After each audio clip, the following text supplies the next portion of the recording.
2 షాపులు, అవును ఇన్ని గణం. అవును. సో ఇవన్నీ లెక్క కడితే ఎన్ని కోట్లు అవుతుంది? అయితే అయినా ఒక 2 కోట్లు 2 కోట్లు. 2 కోట్లు అవుతాయి. సో 2 కోట్ల పైననే అవుతాయి. ఈ క్రేజీ బాయ్ నరేంద్ర 3 సంవత్సరాల క్రితం ఎన్ని పైసలు ఉండే?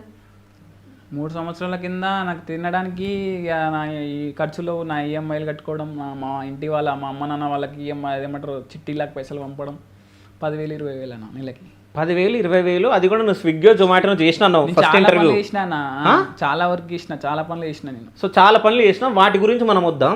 సో నువ్వు ఆ పనులు చేసిన వ్యక్తి ఈ 3 సంవత్సరాలలో ఇన్ని కోట్లు ఎట్లా సంపాదిస్తాడు? నా హార్డ్ వర్క్ అన్నది. ఏం చేస్తావు అంతగానో హార్డ్ వర్క్ ఏం చేస్తావు?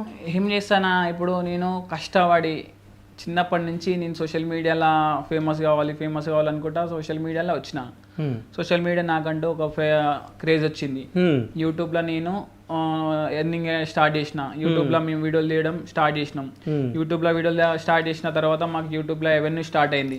మాకు యూట్యూబ్లో ఫస్ట్ మంత్ 30,000 వచ్చింది, సెకండ్ మంత్ 50,000 వచ్చింది, థర్డ్ మంత్ 80,000 వచ్చింది, ఫోర్త్ మంత్ 1,20,000 వచ్చింది. అబ్బా మంచిగా చెప్తుండు గ్రాఫ్. లేదు నా రియల్ గా నీకు ప్రూఫ్ ఏమంటాడు స్టేట్మెంట్ చూపించండి, చూపిస్తాను అది యూట్యూబ్. ఇంకా second month sorry 6th month లా 1,50,000 వచ్చింది.